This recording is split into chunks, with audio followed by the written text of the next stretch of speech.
Hey everybody. I got the A-team with me to answer any questions regarding the specifics on the agenda items, and just happy to take your questions.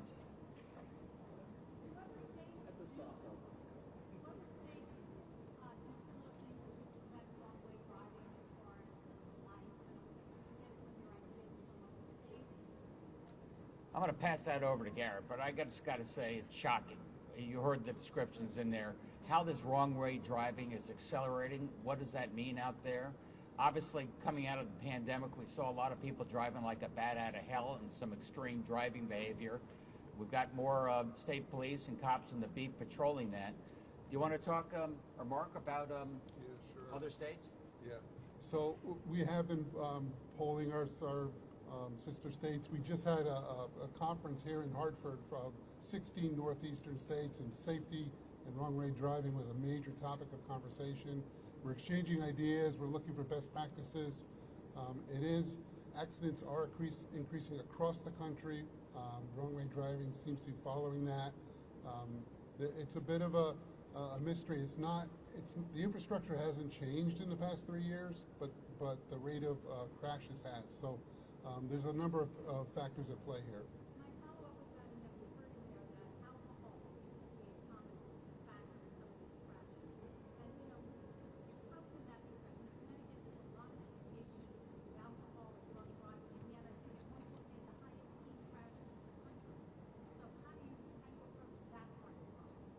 I'm going to turn that over to Garrett, I think.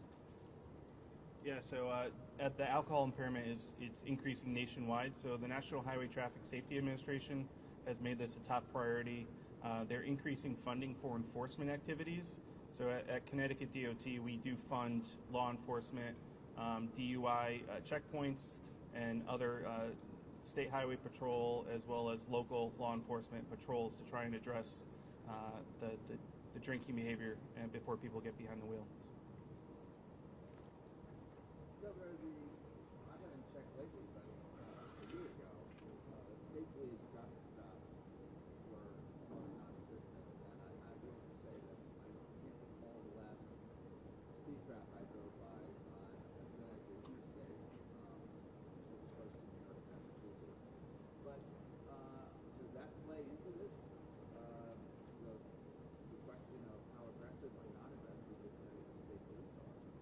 I don't think so, Paz.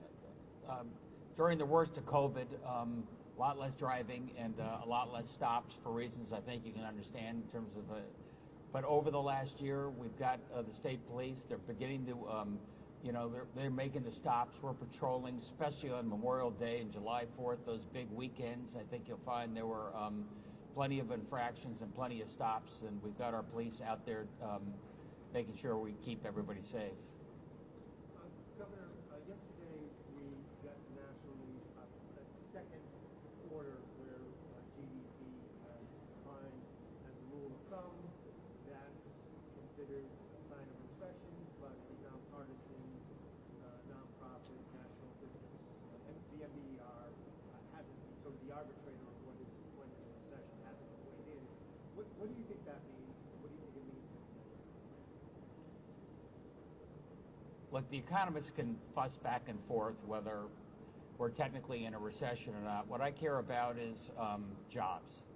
And right now, we continue to add jobs. At the national level, they did not add, the unemployment rate did not go down. In Connecticut, the unemployment rate did go down over the last month. And more importantly, or just as importantly, the number of unfilled jobs went up. So to me, that implies we still have an economy that will be a full employment economy. We can continue to make progress there. And that also is very important to me in terms of where we are in our budget, make sure we don't have a shortfall in revenues given the nature of the recession. Again, if it's not a jobs recession, we'll be in much better shape. What do you see as the level of recession right now? Well, at this time, it's very mild, and it's not being reflected in our state revenues, which is important to me, and it's not being reflected in job growth. So that said, look, they just have raised interest rates 150 basis points over the last couple of Federal Reserves. There will be a slowdown in the economy, and I do believe that Connecticut's very well positioned, given the fact we've got some resources on the sidelines as necessary to make sure we'll never have to cut education and won't have to raise taxes. Yesterday, your Republican opponent, Bob Stefanowski, was critical of your administration for not doing enough to address working and living conditions at the Cheshire Correctional Institution, particularly lack of air conditioning in some units, issues with the availability of showers. There is an issue apparently with some units not necessarily having access to hot water. I looked through the bond allocation database of the Controller's Office. Really haven't seen any sort of funding initiative, at least in the last 3 years, specifically addressing, say, the HVAC system at that prison. There were plenty of items involving renovations and improvements to those buildings. So, are you doing enough to make it? Well, we're continuing to do ongoing renovations. What that means in terms of the air conditioning systems and the such. They agree. Or not. The biggest concern I've got is, look, we're making the renovations, we are getting the air conditioning. What I worry about is making sure we have enough corrections officers on the beat. We've hired more so far this year. We've got more planned. Obviously, some people are taking some time off during the summer, and there's a fair amount out due to COVID. So we got to work on that every day. That's my biggest concern when it comes to corrections. And I think a couple of weeks ago, you indicated that there might be that there would guidelines from the state and Department of Education be coming out to schools regarding reopening COVID-19. Where do we stand on that? Yeah, I think those guidelines are going to come out first thing next week, just to give our superintendents and parents plenty of time. Charlene will be taking the lead on that, along with Manisha. We're getting guidance early next week from the federal government as well, in terms of what to expect this fall. I think what we've learned is people have the ability to keep themselves safe. And I think that would be the main message. So we're not talking about mandates, but we are saying, look, you've got a few more days. If you want to get the free rapid tests from the federal government, sign on now. You can get 8 more in August as well, so you'll be prepared to keep yourself. I don't think we're going to have to see a lot of quarantining in the classroom unless kids are showing symptoms. That's teasing it. Now let's let the experts play that out over the next week. To follow up on what your comment on mandate, you have issued a public health emergency declaration, and conceivably that you could then reauthorize the Department of Education, then I guess the Office for Early Childhood Education to take whatever COVID-19 protocols, including a mask mandate. But it sounds like you're still inclined to leave those kinds of decisions up to, at least in terms of schools, up to local schools. Yeah, that's exactly right.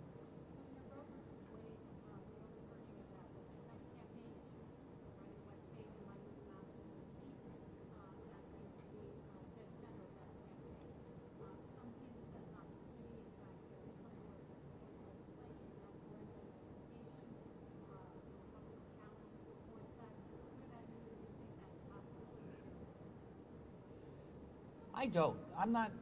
I support Roe v. Wade. I think it's been the law of the land for almost 50 years. I think it's worked very well, and I don't support putting any new restrictions on Roe v. Wade. I've heard a lot about parental notification. Look, 98% of the girls go in there with a parent or a family member, and those very few that don't maybe have a very compelling reason why they don't. And what are you going to do? Are you going to arrest them? When you say you're going to pass a law that's saying it's illegal without this pre-notification, I don't quite know how that's enforced. So I'm dead set in supporting Roe v. Wade. I want it to be the law of the land in Connecticut, and I'd like it to be the law of the land across the country.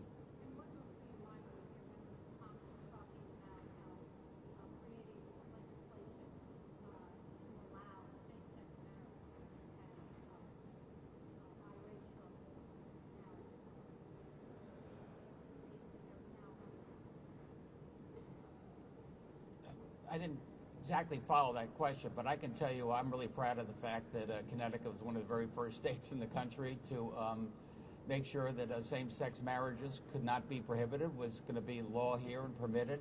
I was very proud down there in Greenwich, seeing the number of gay couples come to Greenwich to get married during that period of time where we were one of the first. I think this is a state that prides itself on respecting people's individual rights, not getting in the way. What about the possibility, I guess, one of the fears is as a result of this decision, we could see gay marriage laws, you know, and even I suppose not acceptable as well, actually not acceptable, be affected by the states could, you know, we could end up with a patchwork of state laws saying the same-sex couples can be married here, but we're not going to recognize your marriage in our state. Is that a concern? Yeah, it's a concern. I mean, I thought Roe v. Wade was established. I didn't think they were going to fiddle with that, and all of a sudden, look what the Supreme Court did. As you point out, Paul, now gay rights, and in this case, gay marriage is at risk, and they even brought up contraception. This is in the state that was one of the last to litigate, making sure that no government, no politician could interfere with those rights, especially your use of contraception. So I'd like to see this be the law of the land. I don't want a patchwork out there. We went through this battle when it came to slavery. Some people said, oh, it's okay, we'll leave it up to the states. No, we won't. These are fundamental rights that ought to be the law of the land. The chairman of the Republican Party issued a statement today criticizing their decision to use some fed coronavirus relief money, assisting certain businesses, socially and economically disadvantaged businesses. I think you announced a couple of weeks ago before the CP Boost Fund. Just wanted to see if you had any kind of reaction to that. I haven't seen the latest press release, but I think there was some criticism of Connecticut Innovations, if that's what you're referring to. Yeah. And Connecticut Innovations is one of the most successful programs the state has, and it's a real leader across the country. They've had an extraordinary rate of return and helped start up dozens of amazing businesses. And you're right, Paul, a lot of those are in the life sciences and biotech. A lot of those are folks in underserved communities that might not otherwise get that opportunity. So I think, and they had a 35% rate of return. This is a smart investment that makes sure that we have the capital to allow businesses to grow, whatever people's background. I got to read that press release. Anything else? Thanks, everybody.